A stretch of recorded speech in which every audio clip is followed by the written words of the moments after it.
Shalom y bienvenidos. En este vídeo vamos a hablar de otro salmo, pero no es un salmo cualquiera.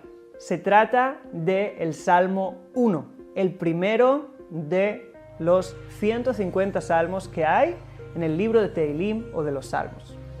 Cuando en la Kabbalah nos encontramos con el principio de alguna cosa, ¿sí? Con cualquier principio, en realidad nos estamos encontrando con el todo de esta misma.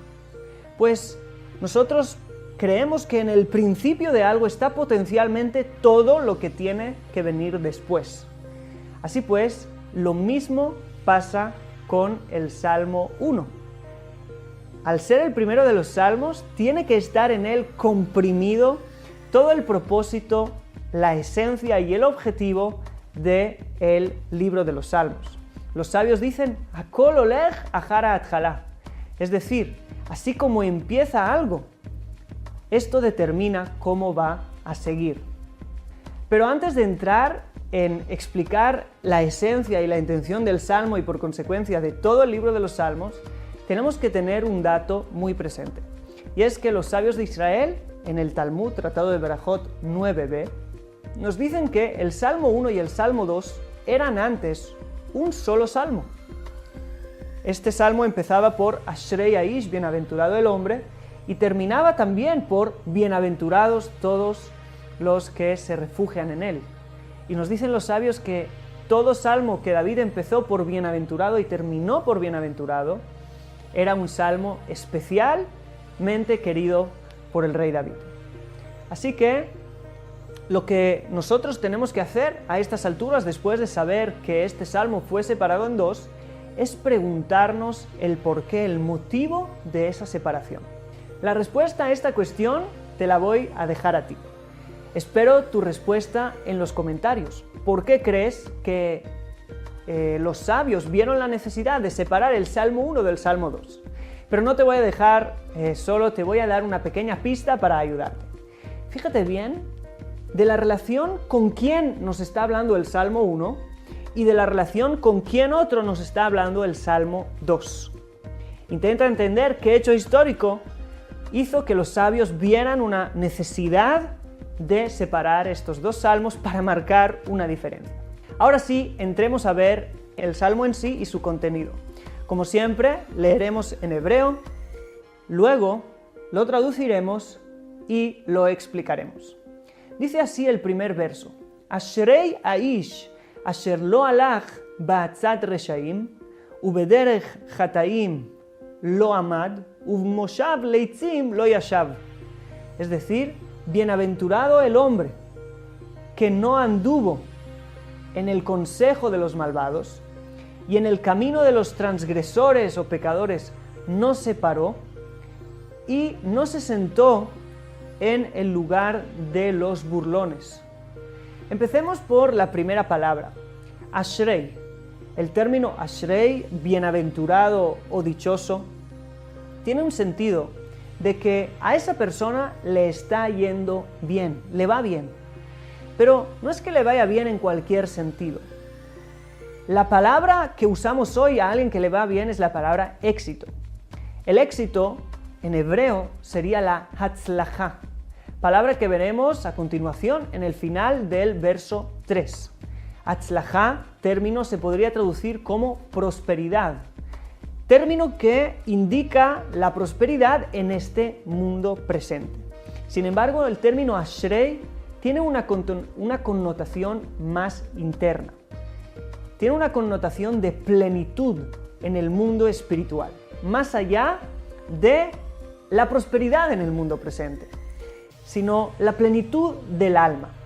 Además, es un término que está en forma plural, pues alcanzar esta plenitud del alma incluye en ella todos los tipos de plenitud que puedas imaginarte. Y como veremos más adelante, incluye también la prosperidad material. Así pues, el Salmo 1 es una guía para alcanzar la plenitud del alma, como nos revela esta primera palabra. Y como dijimos antes, que el Salmo 1 contenía toda la esencia del libro de los Salmos, he aquí una primera comprensión de qué es el libro de los Salmos, una guía para la plenitud del alma. Ahora Fijémonos en el patrón que tiene el rey David para llegar a esa plenitud, alcanzar esa plenitud, y es el mismo que está muy bien expresado en el Salmo 34, verso 15. Dice allí, Sur merá ve'aseh tov, bakesh shalom ve'ratfeu. Es decir, Sur merá, apártate del mal, ve'aseh tov, y haz el bien, pide la paz, el shalom, y persíguelo. Es decir, se tiene que empezar, ¿sí?, en el principio del camino apartándote del mal. Luego se hace el bien y luego se pide el shalom, es decir, la plenitud. ¿Sí? Shalom viene de la palabra shalem, completo.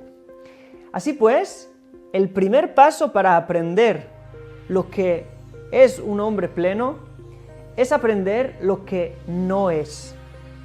Y hay 3 grados que equivalen a las 3 klipot o cáscaras de oscuridad, que por cierto te dejo por aquí un vídeo donde puedas profundizar más acerca del concepto de las klipot. Y hay 3 niveles que se expresan en este salmo de los cuales tenemos que apartarnos si queremos alcanzar esa plenitud. El primero es el rasha, el malvado. El segundo expresado en este salmo es el joté, el transgresor o pecador, y el tercero es el letz, el burlón. La diferencia entre un rasha y un joté, un malvado y un pecador, está en su escalera de valores. Los valores del malvado son malos. Él hace el mal idealmente, piensa que el mal es lo bueno y lo que hay que hacer. Sin embargo, el pecador es posible que tenga valores correctos, pero a nivel experimental falla. Es decir, tiene ciertos valores, pero hace lo contrario. Y por último, tenemos el burlón, el letz, que se burla de todo, porque para él nada tiene ningún sentido. Es decir, no es que no tenga valores correctos o que los tenga incorrectos, sino que no cree en los valores. Así pues, el malvado es aquel que pone sus valores antes de sus pasiones. Y en ese sentido, es mejor y está por encima del pecador. Pues el pecador es cierto que esporádicamente puede ser menos malo que el malvado, pero el malvado puede cambiar sus valores, que son más fáciles de cambiar, y convertirlos en buenos y actuar según ellos. Pero el pecador no está en sus propias manos. Tiene ciertos valores, pero no puede vivir y caminar según ellos. En ese sentido, se encuentra a un nivel inferior. Por lo tanto, estaría primero el malvado, peor aún el pecador, y por último la clipá más oscura es la del letz, el burlón. La burla expresa desesperación. Desesperación a todos los valores. Es la filosofía del absurdo, el nihilismo, que son hijas del existencialismo, que ya se desesperaron de encontrar un sentido al mundo, a la historia y a la vida. Así que no queda más que burlarse de ello y no darle ninguna importancia. Por eso letz, lamed tzadik, son las mismas letras que tzel, pero al revés, sombra. Pues para ellos todo es como una sombra, todo se ve oscuro y sin sentido, y igual que las sombras pasan rápido, toda esta realidad que vivimos pasará rápido, sin más. Así pues, el Salmo nos invita a no ir según el consejo de los malos valores, ¿sí? Nos dan consejos porque según sus valores así los dan, y tampoco caminar, ni siquiera pararnos un momento en el camino, es decir, las costumbres de los pecadores. Es decir, dejar que tu mundo sensual domine tu mundo de valores, tu mundo mental. Si hoy creo esto porque me apetece hacerlo y mañana creo otra cosa porque me apetece hacer otra cosa, es que me estoy dejando llevar por los sentimientos, emociones, y según eso voy cambiando mis valores. Pero con burlones, con la falta de sentido, el pesimismo, el nihilismo, ni siquiera te sientes en sus lugares de encuentro. Que la falta de sentido en la vida no esté ni en tu cercanía, porque es la más oscura de todas las klipot. Así pues, estas 3 klipot o cáscaras de oscuridad son las que hay que superar. Primero, la falta de sentido en la vida, la historia, el mundo. Segundo, el elegir mis valores según mis pasiones, es algo que hay que superar. Y lo último, y lo más fácil, son superar valores negativos. Hasta aquí el verso 1. En el verso 2 veremos qué es lo que sí hace un hombre bienaventurado. Como seguimos el patrón, sur mirá, apártate del mal, vease tov y haz el bien. Leamos. Ki im betorat Adonai hefzo, uvtorato yehege yomam velaila. Es decir, pues solo en la Torá de Adonai está su deseo, y en su Torá meditará de día y de noche. Este es el resumen de lo que hace un hombre bienaventurado. Obvio que hace mucho más, pero este parece ser el núcleo de todo el resto. Analicemos bien esta frase que aparentemente dice poco y veremos que al final nos dice muchísimo. La traducción en la Torá de Adonai está su deseo y en ella meditará de día y de noche es una traducción incompleta y he visto que la mayoría traducen así. Si el texto se estuviera refiriendo a la misma Torá, ¿sí?, en las dos partes del verso, en la Torá de Adonai está su deseo y en su Torá meditará de día y de noche, si fuera la misma Torá entonces se tendría que decir así como lo hemos traducido antes. Pero la verdad es que no se está refiriendo a la misma Torá.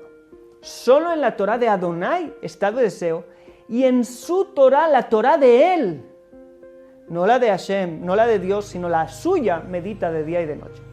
Así pues que tenemos dos tipos de Torá. La Torá de Hashem, la Torá de Dios, y su Torá, la Torá del hombre de bienaventurado. Y aquí te dejo otro link para que veas este otro vídeo donde te explico más a fondo este concepto. Pero en realidad, igual que tú tienes cuerpo y alma, la Torá también tiene cuerpo y alma. Igual que tu cuerpo está aquí abajo y tu alma trasciende a las dimensiones superiores, lo mismo pasa con la Torá. Hay una parte que nos habla de aquí abajo y hay una parte que trasciende a todas estas dimensiones. El cuerpo de la Torá es aquella Torá que es nuestra, es decir, que habla de nosotros, habla de nuestra realidad. No matarás, no robarás, comerás esto, no comerás lo otro. Nuestra Torá, o en este caso, su Torá, como dice el Salmo. En esta Torá tenemos que meditar de día y de noche, pues la tenemos a nuestro alcance. Sin embargo, la Torá tiene un alma, una dimensión interna, la cual no podemos meditar en ella, ¿sí?, pues no podemos alcanzarla. Sus conceptos son diferentes a los nuestros, no son conceptos humanos. Igual que no puedes meditar en el alma de un hombre, en esencia, como mínimo no directamente, sino que lo tendrás que hacer a través de tu experiencia con ese hombre, ¿sí?, con el lado humano de ese hombre que lleva ese alma y la revela, y el alma se revela a través de la parte humana. Solo así la podrás experimentar. De la misma manera, no podemos alcanzar el alma de la Torá, que es la Torá de arriba, la Torá de los mundos superiores, que es en sí la revelación divina, más allá de los límites humanos. No podremos alcanzarla directamente, pero podremos desearla, como dice el Salmo. Por eso, solo en la Torá de Adonai está su deseo, pues al alcanzar esta Torá, alcanza a la misma divinidad. Pues la Torá no es más que la voluntad y la palabra divina reveladas al mundo. ¿Y cómo lo hará? ¿Cómo alcanzará? ¿Cómo irá en dirección a esa revelación? A través de meditar en su Torá, la que habla de él, de día y de noche. En nuestra Torá, aquí abajo, hay canales directos por los cuales se puede llegar o ver revelada la Torá de arriba. Y aquí encontramos también otra descripción de la esencia de todo el libro de los Salmos. Todo el libro de los Salmos es una guía de cómo convertirte en alguien que solo desea la revelación divina en toda situación de la vida. Y acordémonos que esta actitud nos llevará a la meditación de día y de noche, esta meditación nos llevará al apego con la divinidad. Y ahora veamos las consecuencias de apartarse de las tres cáscaras oscuras de las que hablamos en el verso 1 y de lo que sí hace el hombre bienaventurado: desear y meditar en la Torá de día y de noche. Y estas consecuencias están en el verso número 3. Leamos. Vehaya ke'etz shatul al palgei mayim, asher perio iten veito, ve'aleu lo yibol, vechol asher ya'aseh yatzliach. Es decir, y será como un árbol plantado en los manantiales de agua, que dará fruto a su tiempo, y sus hojas no se marchitarán, y todo lo que haga prosperará. Si te fijas, el verso 2 comienza diciendo: pues solo en la Torá de Adonai está su deseo. Este ki'im, pues solo, nos habla de algo que se une y no se separa. Si estás solo con eso, es algo constante. Es el deseo, une al que desea con lo deseado, y como no desea otra cosa, no se separa de ello. Ahí el concepto del árbol, será como un árbol. Igual que el árbol tiene su raíz que le conecta y le trae alimento constante del agua que absorbe con sus raíces, así también el deseo profundo nos conecta a nuestra alma, la parte más interna del alma, que es como una raíz que sube hasta los lugares y las dimensiones internas y los mundos más superiores para atraer de allí el agua de la divinidad, la vida divina. Son esos manantiales de agua en los que está plantado este árbol. Y si nos fijamos, dice árbol plantado, pero usa el término shatul, que no es plantar solamente, pues plantar en hebreo es lintoa, sería ke'etz natua al palgei mayim.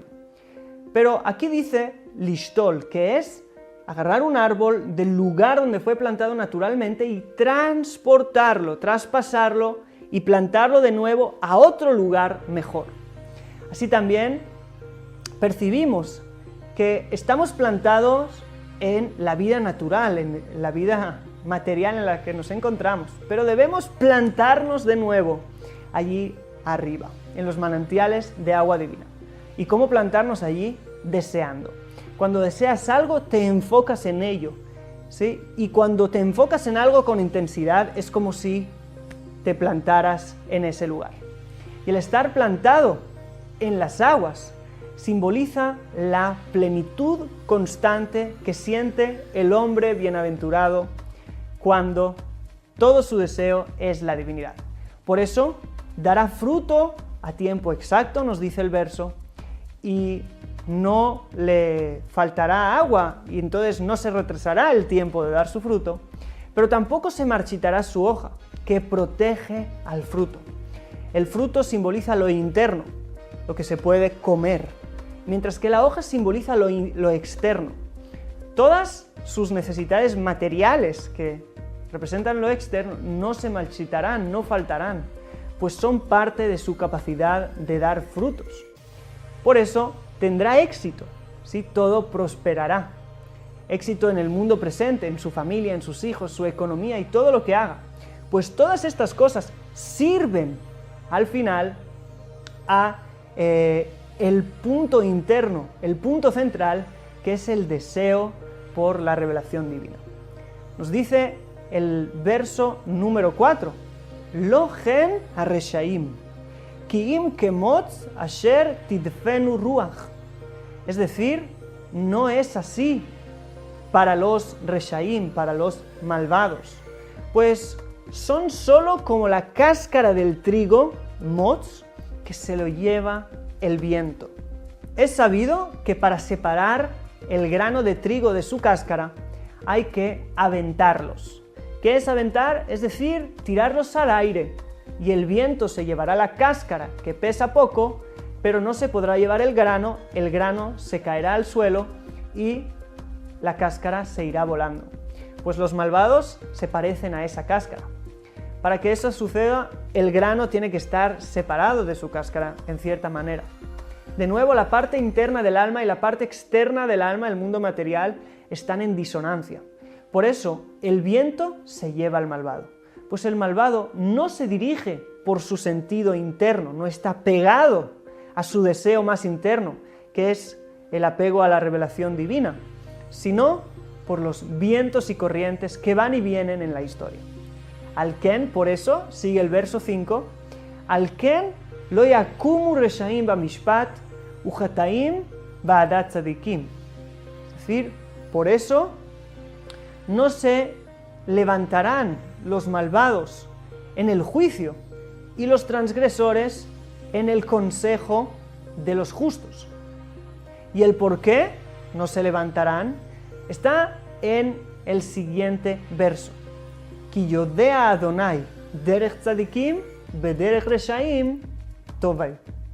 Es decir, pues conoce Adonai el camino de los justos y el camino de los malvados los llevará a la perdición.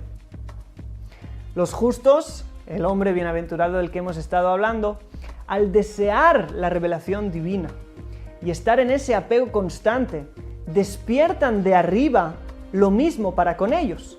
También de arriba se les desea que Dios conozca los caminos de ese hombre. ¿Qué quiere decir conocer? Como dice, Adán conoció a Eva.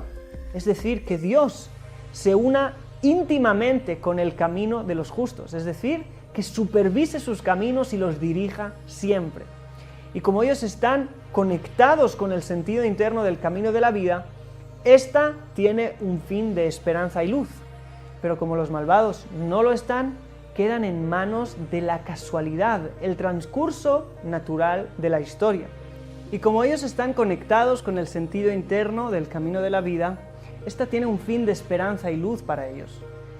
Y, por lo contrario, como los malvados no lo están, quedan en manos de la casualidad y el transcurso natural de la historia, y no de la supervisión divina, y por consecuencia su fin es otro completamente. Hasta aquí hemos visto el Salmo 1. Espero tus likes, tus comentarios y de nuevo, decirnos qué salmos os gustaría que siguiéramos comentando y si quieres también algún tema, por favor estaremos pendientes a tus comentarios. Shalom.